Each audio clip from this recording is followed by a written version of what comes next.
What I will, DJ on the Mac, what coming in with another one. And you know I have to go to the old faithful and do the Gallantmon debt list because this brother didn't get actually banned. So, I mean, you know what? Might as well update the list, ratio, tech and all the source ready for BT22 and EX10 soon to release on the 19th of September. So if this is a video for you as I go through my ratios, tech and all the source, then make sure you stick around and enjoy. And if you're new to the channel, like what you see, make sure you subscribe and turn the notification bell. I do videos on the reg, and if you are liking the content, make sure you hype this bad boy up, because apparently there's a new feature on YouTube that wasn't really advertised even in the studio behind the scenes. So anyway, I think it's time to play my shit. Digital gate open.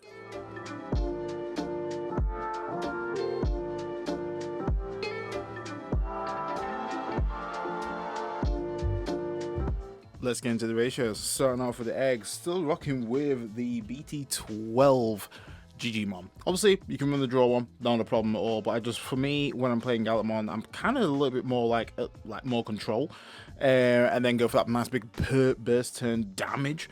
So I'd definitely still value this Digimon just to maximize on pushing those DP deletion thresholds further in order for me to ensure that I'm obliterating the opponent's board.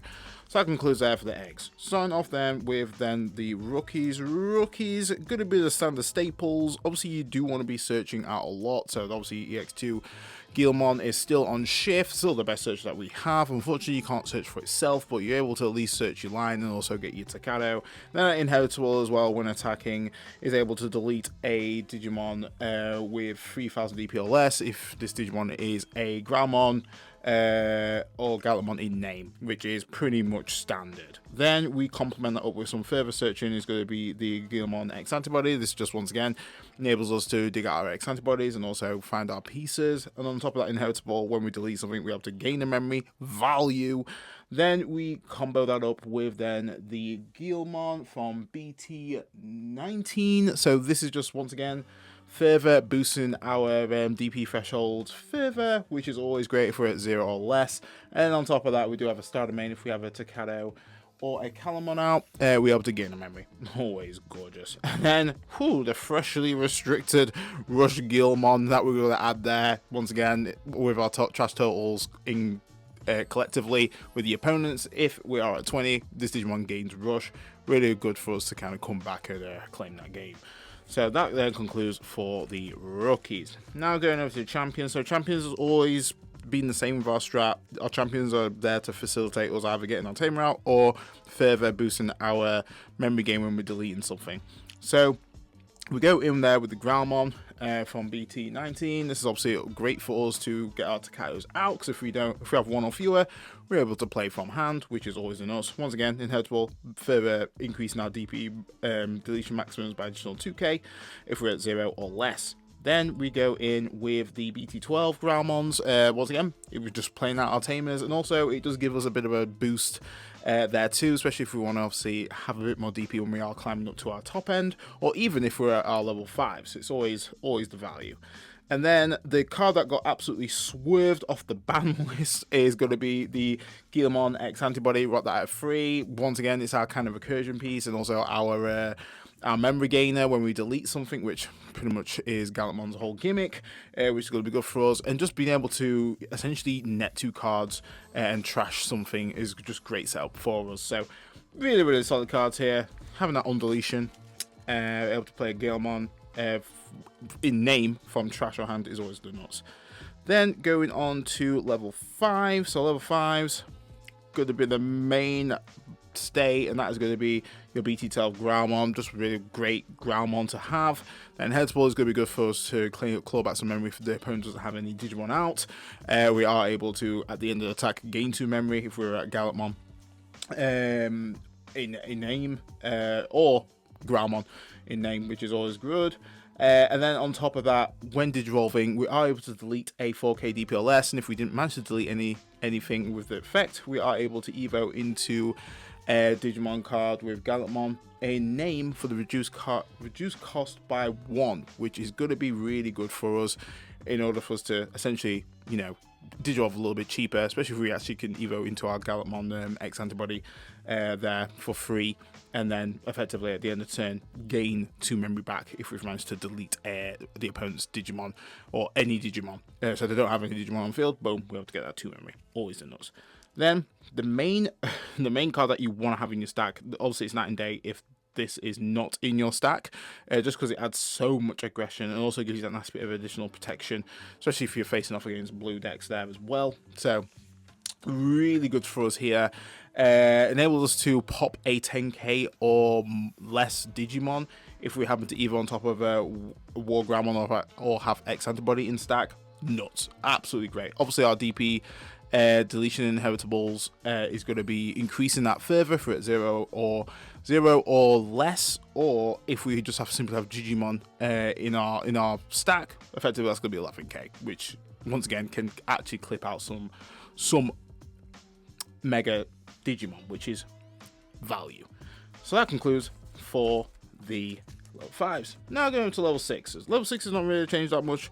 I think we still keep with the same staples. Obviously it's going to be still the best in slot. This definitely deserves an alt art in some variety, because the BT17 Gallantmon is just very strong in terms of actually being a great Gallantmon that utilizes his shield and ensures that either if we didn't manage to delete anyone by the effect, we get an additional 3000 DP, and we also gain block up to the end of the opponent's turn. And this is when he's over and when attacking there as well, so you can be boosted up to 6k, which is always the value. And then your turn, while you have 0 or less memory, this Digimon isn't affected by your opponent's effects, which is once again great global protection there. Then we just run the complementary Medieval. I think Medieval is just a very solid card, and this can be any card, to be honest, any Gallant. It could be BT13 Gallant, it could be Promo Gallant. Still like Medieval just for that kind of bit of board control. I think as soon as like people see this off the reveal and I get it in hand, they kind of place very differently, because obviously if they build out wide, I can effectively punish them for doing so by suspending their Digimon. I can reduce the play cost down of this to play it a lot cheaper, which is always great. And even if I just evo on top of this, I'll be able to get this Wind Digivolve effect, and then effectively I'll be able to trigger the all turns there as well, which is once again solid. Then we go with the free Gallantmon X antibodies. Once again, this is kind of the card that you want to kind of go into to kind of wrap up game, which is always going to be good. Just so much aggression. The fact that it's got 2 Wind Digivolve effects, obviously you can control which one you want to trigger first depending on the scenario.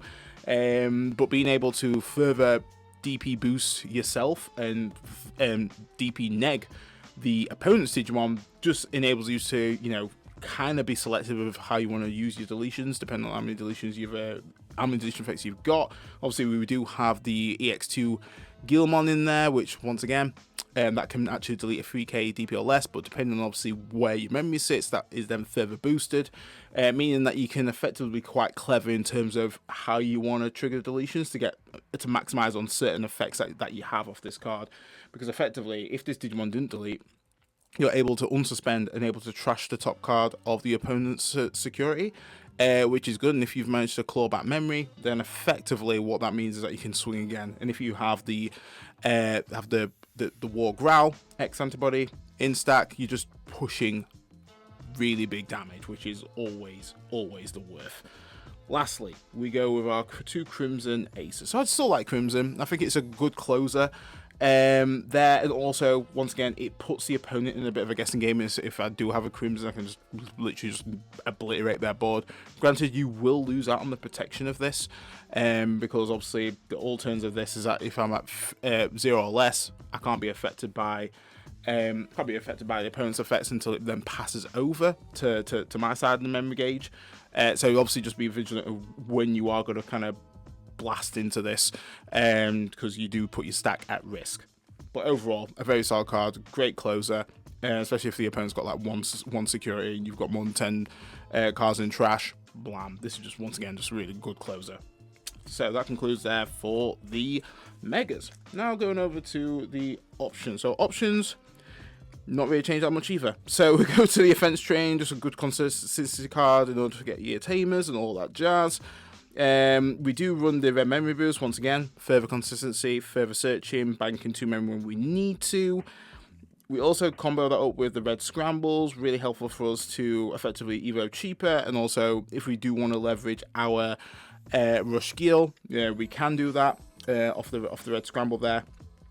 And then lastly, we do run the 2 X antibody proto forms. I think this is very solid. I'm still kind of deciding if I do want to run BT9 X antibody just for a bit more of aggression and alternative plays. I would love to try and make room for maybe an additional X antibody in the list, but at the moment, this is what I'm kind of testing post ban. That's obviously coming into effect in September. But overall, this lineup in terms of options has been working fantastically, and I can't necessarily complain. But I think it's just like be a nice additional option if I did have the BT9 X antibody, just for more of a kind of work for my blitz and all that jazz. But that's there for the options. Lastly, let's go over to Tamers. So Tamers still remain the same. So we go with the BT19 Takado, just memory setter, probably one of the best memory setters that we've had. Obviously with this one, the blitz is not always live like the EX2 one, but when you digivolve, effectively that's when you're able to then grant the Digimon raid, and then that Digimon may attack the player. So once again, it's like a pseudo blitz if anything, but the main thing for us, it is just like a really solid memory setter and just gives us access to raid, which raid can become clutch quite nicely. But 9 times out of 10 in this day and age, there's a lot of Digimon that just have protection or can negate something. It's getting really annoying. And then we go with the EX2 Takado. We still run that at 3, so definitely like to run this at 3 just because it gives us options in terms of how we want to manipulate the memory outside of our actual inheritables, which is pretty key and can really come up quite clutch in terms of what you want to be doing. I did want to kind of take one of these out and put an EX17 Takato, which might still be the play. I've seen some pretty goofy plays with that, so definitely something that I'm probably going to test further along the line post ban. But at the moment, this has definitely been working really well. You can't complain with having Blitz always live, and just having a way to manipulate memory is always the worth. So that concludes there for the Tamers and the dead list. Let me know what you think in the comments. So there you have it, guys. Gallantmon laid out ready for you to tweak and amend to your playstyle. So what do I think to Gallantmon and how it's going to fare in the upcoming format? I mean, it hasn't been hit, hasn't been touched. Got freaking Growlmon X antibody at 4 still. We're pretty much eating. I mean, we can't have Rush Gill more than 1, but to be honest, don't think you necessarily ran it more than 1 in any list anyway. So Gallantmon is in a very comfortable position come next format. We've got so many tools that you can obviously lean into. Obviously, we do have BT9 X antibody, and we also have the Omni X antibody there as well if you want to go a bit more aggro. Obviously, we've got cool boy builds that are floating about and obviously placed really high. Yeah, Gallantmon is just eating, absolutely eating, which is fantastic because I do like Gallantmon, and he's come a long way to actually get to where he is now, where he's actually a good contender in the meta and the upcoming meta as well. End of the day, Gallantmon's whole mechanic now is punishing a person for having a Digimon on field, and even now if you basically can't delete that Digimon, then he gets another effect off the back of that. So they've really just kind of fleshed out Gallantmon to a point where it's just perfect. Like, I can't imagine any more further support for the boy. But in BT22 there is rumours or murmurs of possibly another Gallantmon.